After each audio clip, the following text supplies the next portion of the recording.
और PPS educational point में कक्षा 11 के विद्यार्थियों का स्वागत है। आज आप लोग पढ़ेंगे चैप्टर 9 का अनुक्रम तथा श्रेणी। गणित विषय है सीक्वेंस एंड सीरीज। इसके बारे में आप लोग कुछ पढ़ेंगे। तो सबसे पहले हम आपको बता दें अनुक्रम क्या है। अनुक्रम यानी सीक्वेंस। सीक्वेंस का मतलब होता है संख्याओं का ऐसा समुच्चय जिसमें उसके अवयवों को किसी निश्चित क्रम में किसी निश्चित नियम के अनुसार रखा जाता है, अनुक्रम कहलाता है। एक बार परिभाषा और सुनिएगा। संख्याओं का ऐसा समुच्चय जिसके अवयवों को किसी निश्चित क्रम में किसी निश्चित नियम के अनुसार रखा जाता है, एक अनुक्रम कहलाता है। जैसे अनुक्रम का मतलब हमने बता दिया, संख्याओं का समुच्चय। अनुक्रम का मतलब क्या है? संख्याओं का समुच्चय जिसमें उनको निश्चित क्रम में निश्चित नियम के अनुसार रखा गया हो। जैसे हम कुछ उदाहरण लेते हैं। पहला उदाहरण 1 2 3 4 5 6 डॉट इन्फिनिटिव तक हम ले लें तो यहाँ देखिए यह एक अनुक्रम है। क्यों अनुक्रम है? इसलिए अनुक्रम है कि यहाँ किन्हीं भी दो क्रमागत पदों का अंतर अगर आप लोग देखेंगे तो हमेशा एक आएगा। 2 में से 1 घटाइए 1, 3 में से 2 घटाइए 1, 4 में से 3 घटाएं 1। तो यहाँ एक निश्चित नियम, अगर हर प्रत्येक संख्या में हम 1 जोड़ते जाएं तो अगली संख्या प्राप्त होगी। तो निश्चित नियम के अनुसार रखा गया, तो यह एक अनुक्रम है। ये देखिए दूसरा उदाहरण हम लेते हैं। ये भी एक अनुक्रम है। क्यों अनुक्रम है? यहाँ दो क्रमागत पदों का अंतर 2 आ रहा है। 8 में से 6 घटाएंगे 2 आएगा, 6 में से 4 घटाएंगे 2 आएगा, 4 में से 2 घटाएंगे 2 आएगा। यह भी एक अनुक्रम है। इसमें बस देखिए अगला तीसरा उदाहरण हम लेते हैं। 6 3 3/2 3/4 ऐसे डॉट कर देते हैं। यहाँ पर भी देखिए यह भी एक अनुक्रम है। क्यों अनुक्रम है? यहाँ 3 में 6 से भाग दीजिए, 3 में 6 से भाग देंगे 1/2, 3/2 में 3 से भाग दीजिए, 3 से भाग देंगे तो यहाँ 3 हो जाएगा, ये कट गया। यहाँ भी 1/2 आया। 3/4 में 3/2 से भाग दीजिए, ये भी देखिए ये कट गया, ये ऊपर जाएगा 1/2 आएगा। तो यहाँ दो क्रमागत पदों का भागफल समान है, अनुपात समान है, तो ये भी एक अनुक्रम है। तो अनुक्रम का मतलब होता है संख्याओं का ऐसा समुच्चय जिसमें उनको किसी नियम के अंतर्गत निश्चित क्रम में रखा गया हो। तो अनुक्रम आप लोग जान गए होंगे। अब आपको बता दें अनुक्रम का n वां पद। प्रत्येक अनुक्रम का, जैसे ये पहला पद है, ये दूसरा पद है, तीसरा पद है, चौथा पद है, 5वां पद है, 6वां पद है। इसी तरह अनुक्रम का जब हमको n वां पद ज्ञात करना होता है तो उसके लिए हम an का प्रयोग करते हैं। अनुक्रम का n वां पद, अनुक्रम का n वां पद, n वां पद। किसी अनुक्रम के n वां पद को an से प्रदर्शित करते हैं।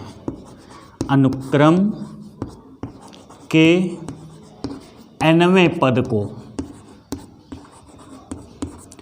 an, ऐसे देखिए an से प्रदर्शित करते हैं, से प्रदर्शित करते हैं। ये आप जान गए होंगे।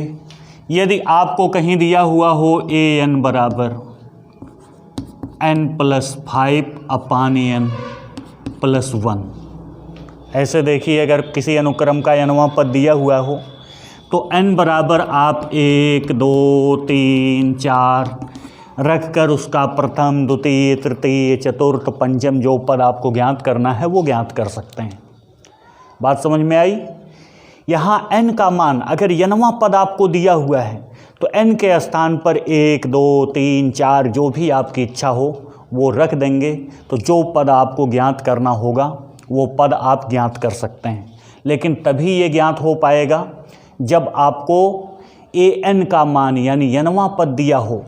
और an को आप लोग जान लीजिए, an को हम व्यापक पद भी कहते हैं। व्यापक पद, अगर कोई कहे अनुक्रम का व्यापक पद कौन है, तो व्यापक पद का मतलब होता है nवां पद। ठीक है, अनुक्रम के व्यापक पद का मतलब nवां पद, इसको हम an से प्रदर्शित करते हैं। यहाँ देखिए an बराबर लिखा है n+5/n+1, तो a1 बराबर क्या हो जाएगा?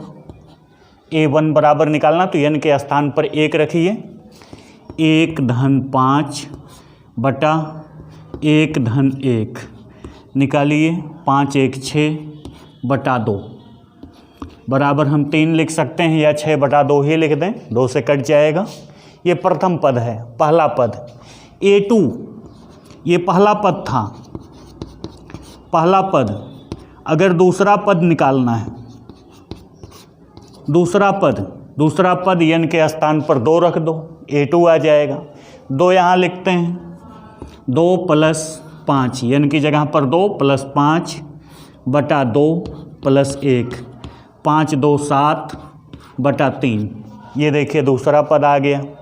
अगर हमें तीसरा पद निकालना है तो a3 हो जाएगा। a3 का मतलब 3 + 5/3 + 1 यानी 5 3 8/4। तो ऐसे आप जितना भी पद निकालना चाहें, अगर nवां पद पता है तो आप निकाल सकते हैं। यानी व्यापक पद अगर आपको मालूम है, nवां पद मालूम है, तो जो भी आप निकालना चाहेंगे वो निकाल लेंगे। अब आपको बताएंगे अनुक्रम का प्रकार, टाइप्स ऑफ सीक्वेंस। ये चीज़ आपको पता चल गई होगी। अब आपको हम बताते हैं अनुक्रम के प्रकार। अनुक्रम 2 प्रकार के होते हैं। पहला परिमित अनुक्रम। परिमित का मतलब जिसमें पदों की संख्या सीमित हो। अनुक्रम के प्रकार,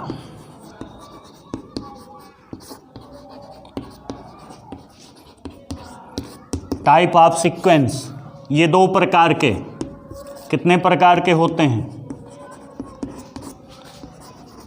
2 प्रकार के होते हैं। पहला हमने बताया परिमित। परिमित अनुक्रम का मतलब जिसके पदों की संख्या सीमित हो, डिफिनिट सीक्वेंस कहा जाता है। और दूसरा होता है अपरिमित। पहला परिमित अनुक्रम। परिमित अनुक्रम का मतलब ऐसा अनुक्रम जिसके पदों की संख्या सीमित हो, निश्चित हो, जिसे हम गिन सकें, वो कहलाता है परिमित अनुक्रम। दूसरा होता है अपरिमित अनुक्रम।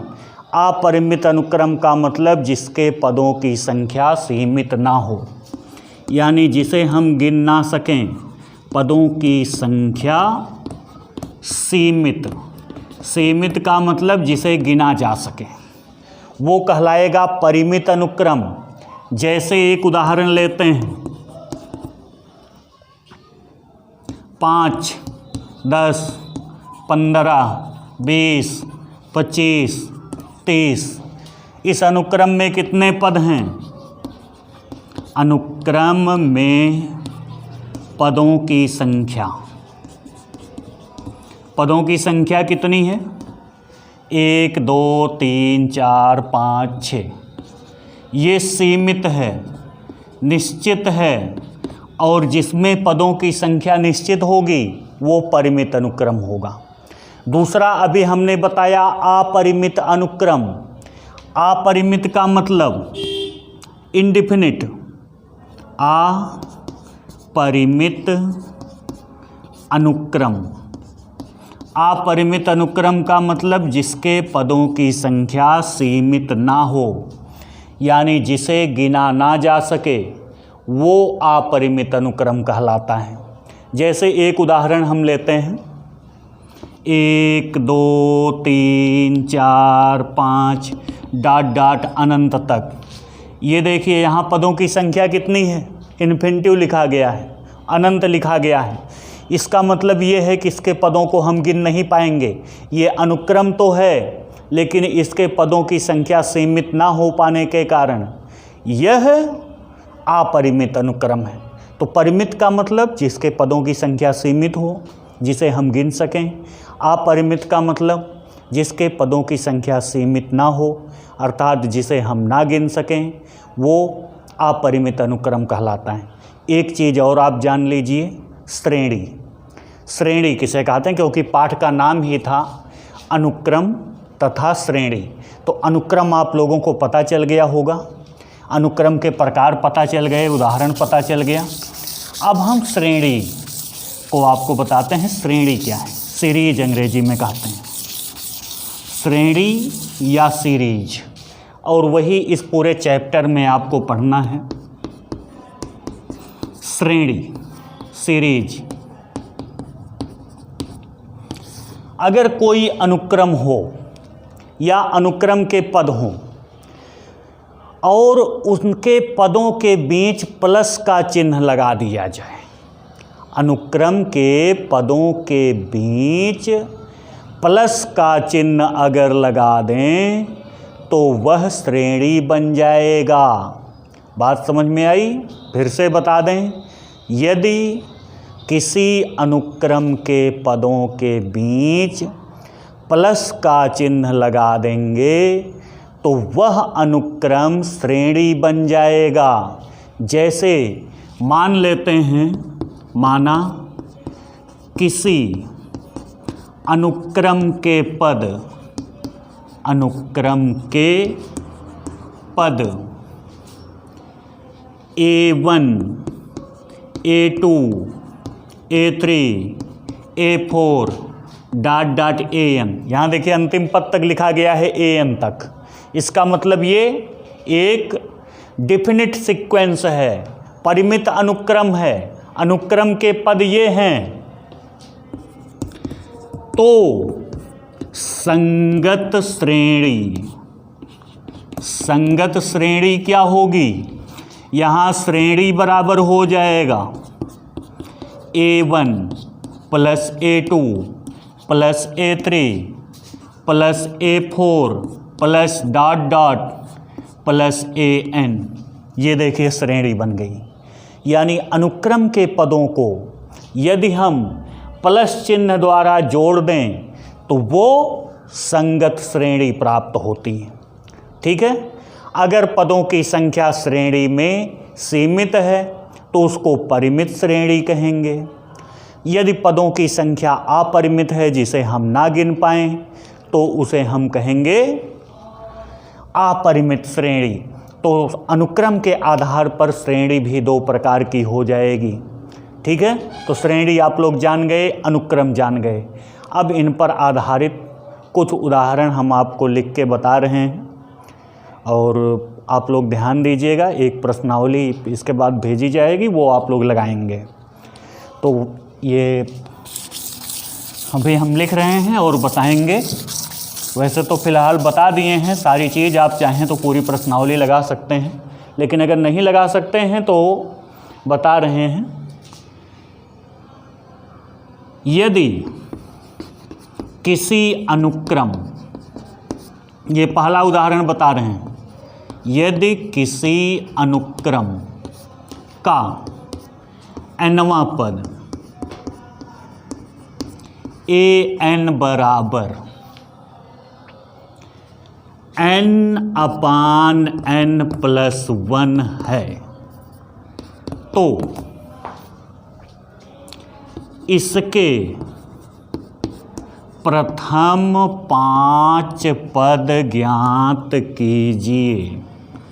प्रथम 5 पद ज्ञात कीजिए। ये आपके लिए एक प्रश्न हमने लिया। हमने मान लिया कि एक अनुक्रम का nवां पद an बराबर n अपान n प्लस 1 है। 5 पद ज्ञात करना है। तो हल के लिए हमको क्या करना होगा? n बराबर 1 2 3 4 5 5 पद ज्ञात करना है। तो 5 लिखना होगा। इसको हल करने के लिए n जहाँ जहाँ है वहाँ पर हमको 1 लिखेंगे तो पहला पद प्राप्त हो जाएगा, 2 लिखेंगे तो दूसरा पद, 3 लिखेंगे तो तीसरा पद, 4 लिखेंगे तो चौथा पद, 5 लिखेंगे तो 5वां पद, और n लिखा गया है, इसका मतलब nवां पद है ये। तो हमको दिया गया है an बराबर n अपान n प्लस 1। तो पहला पद क्या हो जाएगा? a1। पहला पद a1 बराबर n के स्थान पर 1 लिखो, 1 अपान 1 प्लस 1 इक्वल टू 1/2। ये देखो पहला पद आ गया। दूसरा पद a2 इक्वल टू n के स्थान पर 2/2 प्लस 1 यानी 2/3। तीसरा पद a3 बराबर 3/3 प्लस 1 बराबर 3/4। और हमको चौथा पद निकालना है a4 n की जगह 4 लिखो, 4/4 प्लस 1 बराबर कितना आया? 4/5। a5 पाँचवां पद 5/5 प्लस 1 बराबर कितना? 5/6। ये देखिए हमने 5 पद निकाल दिया। ऐसे किसी भी प्रश्न में यदि आपको nवां पद दिया हो तो आप जितना पद चाहें उतना पद आसानी से निकाल सकते हैं। ये बात समझ में आ गई? जो भी पद आपसे पूछा जाएगा वो आसानी से निकाल लेंगे। बस आज की वीडियो में आप लोग इतना ही देखेंगे। आपको जो प्रश्नावली दी जाएगी वो आसानी से लगा डालिएगा। इसके बाद फिर आगे की चीज़ें आपको बताई जाएंगी।